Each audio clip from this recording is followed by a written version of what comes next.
ما ترخصيش نفسك أيام الخطوبة بحجة الحب وبدافع الحب والرومانسية، وبعد الجواز تقولي كان عقلي فين. ما هي مراية الحب عمياء. حكاية النهاردة بنت زيها زي بنات كتير بتحلم برومانسية وبفتى أحلامها. حبت زميلها وهو حبها، زميلها في الشغل، وكان رسم لها البحر طحين، رغم ان بعض الزملاء حذروها منه ومن أخلاقه الصعبة، لكن كان دايما المبرر بتاعه إنهم حقودين، دول كدابين، بيغيروا مني، بيحسدوني. وهي زي الهبلة صدقتهم، اتخطبت له. في يوم قال لها أنا مستنيكي في العربية تحت. جت تنزل، رئيستها في القسم قالت لها معلش 10 دقايق اقعدي معايا نخلص الورق ده بسرعة. اتأخرت على البيت نص ساعة. نزلت، أول ما قعدت لقت بركان من قلة الأدب والشتيمة. قعد يزعق ويشتم فيها ويضربها بالأقلام، هنها إهانة غير متوقعة بالنسبة لها. تحاول تفهمه، رئيستها طلبت منها، قعد يشتم على الرئيسة ويقول لها أنا مالي، أنا أهم، أنا ما تسيبنيش مقطوع في الشارع، أنا وأنا وأنا والكلام ده. راحت قلعة الدبلة ورميها له، ونزلت تجري من العربية تعيط. يرحمها؟ لأ، نزل وراها يزعق ويقل في أدبه، وبعض الزملاء في الشغل يتفرجوا على اللي بيحصل منه. روحت منهارة، مش شايفة قدامها من كتر العيط، من صدمتها فيه. جت اتصلت برئيستها تاني يوم وهي بتعيط وبتقول لها أنا عايزة أجازة لمدة أسبوع. أصلي قالت لها أنا عرفت اللي حصل. إيه اللي حصل؟ أنا سمعت إن هو شتمك وبهدلك في الشارع. قالت لها اللي حصل عشان ما اتأخرت مع حضرتك نص ساعة، عمل اللي حضرتك سمعتيه. قالت لها يا حبيبتي احنا حذرناكي منه، انت لسه جاية جديدة بقالك سنة، احنا معاشرينه من 7 سنين وعارفين اخلاقه صعبة ووحشة، ما بيحترمش حد، لكن انت انسقت ورا قلبك وضحك عليكي. احمدي ربنا ان ده حصل في فترة الخطوبة واكتشفتيه. انفدي بجلدك يا بنتي، بلاش الجوازة دي، اسمعي كلامي كأم، انفدي بجلدك وبلاش الجوازة دي. قالت لها ما ده فعلا اللي هيحصل. بعد يومين البيه بدأ يرن عليها، ما ردتش، بدأ يبعت رسايل، اصل انا نفسيتي كانت تحت الصفر، اصل اعصابي كانت تعبانه، عارفين بقى حاجات بقى ومبررات خايبه. ما ردتش عليه. جه البيت حاول يكلمها، مامتها دخلت تقول لها يا بنتي ده جاي يعتذر، صرخت قالت لها انا مش عايزه اشوف شكل البني ادم ده تاني، قولوا له يطلع بره بدل ما اجي ابهدله. بعت امه بالليل. امه زي اي ام بتحاول تداري على عمايل ابنها، بس ما عندهاش ضمير، لو بنتها مش هترضى لها الجوازه دي. قعدت تقول لها انا عارفه ابني قليل الادب، بس صدقيني اتغير لما خطبك، ده بيحبك، ده بيعيط عشانك، ده ندمان، ده مش عارف ايه، اديله فرصه تانية. راحت البنت لما الهدايا الحلمنتيش اللي كان بيجيبها ليها والشبكه بتاعته، الخاتم والمحبس، وقالت لها الدبله خدها. انا مش عايزه اسمع سيره ابنك دي تاني، يا بنت اديله فرصة، ابني غلط، مش هتلاقي زيه ومش عارف ايه. قالت لها لو سمحتي. خرجت الولية. تاني يوم اتصلت بأم البنت وقالت لها حاولي اقنعي بنتك، ابني ندمان، ابني تعبان، ابني مش عايز ياكل، ابني مش عارف ايه الكلام الفارغ ده. الأم بتضغط على بنتها وتقول لها عرف غلطه، مش هيكرره تاني، اديله فرصة، هو ندم، حاولي سامحيه. البنت بتقول يا توحة أنا مش طايقة أسمع صوته ولا أسمع اسمه ولا طايقة أشوفه، وماما وبابا بيضغطوا عليا وبيقولوا إنه اتغير. انتي رأيك إيه؟ أديله فرصة وأعصر على نفسي ليمونة، ولا خلاص أقفل بابه بزفت وربنا يعوض عليا في خطوبة واتحسبت عليا؟ انصحيني انتي والمتابعين، أعمل إيه بالله عليكي؟ الشكوى دي طبعا الشكوى لغير الله مذلة، لكن بعتبرها بصوا يا جماعة فضفضة.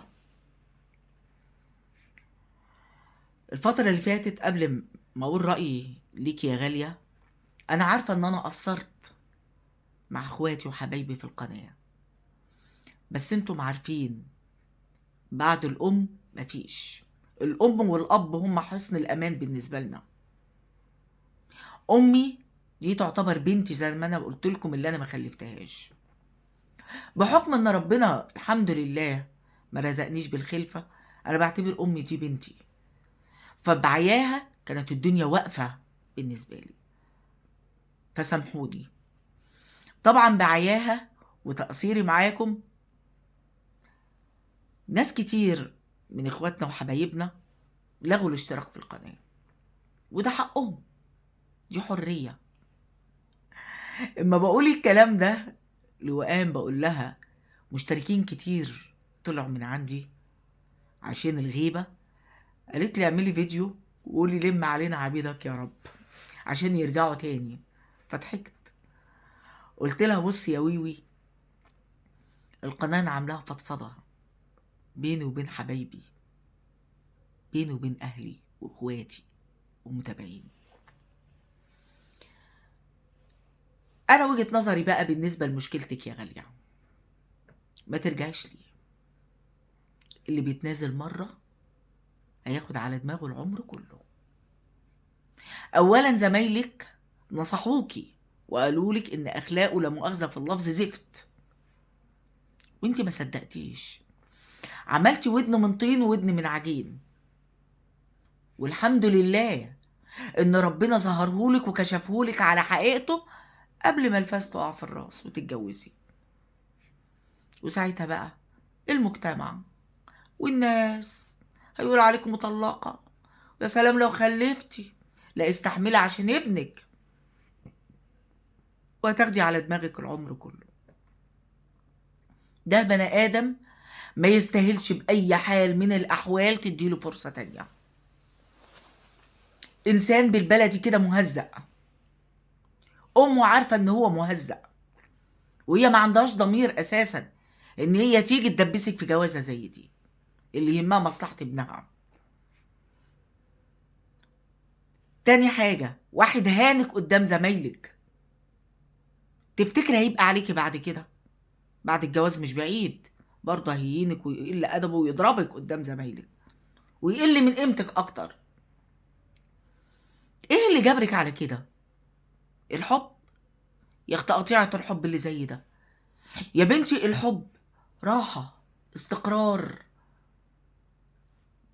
ده ربنا سبحانه وتعالى قايل الجواز سكن مودة رحمة، وده ما فيش في قلبه ريحة الرحمة. تتجوزي ايه؟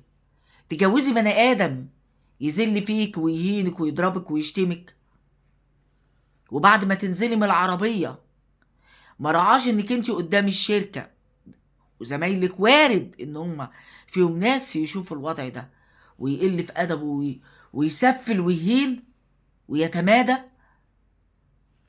حب ايه ونيلة ايه على دماغه؟ ايه يعني ما اتأخرت في الشغل؟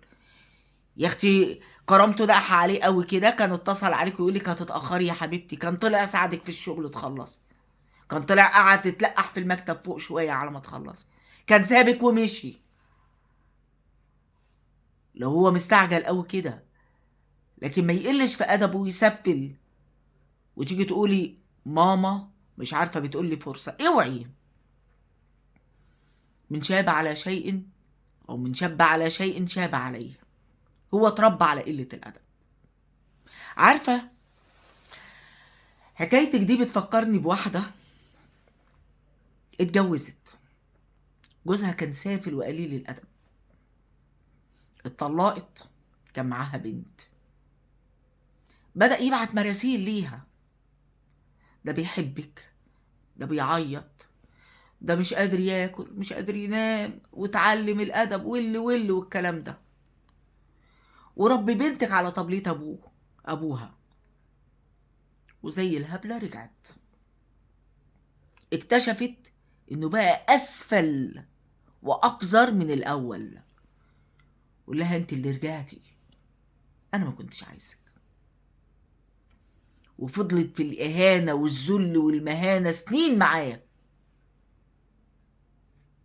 أنت ليه تحطي نفسك في موقف زي ده؟ السافل يغور في داهية، ده مش هيضيف في حياتك غير المرض والهم والغم والدموع والقهر وقلة القيمة. الراجل اللي ما يحتويش الست ويعاملها باحترام وبحب، ويوفر لها الأمان النفسي قبل الأمان المادي،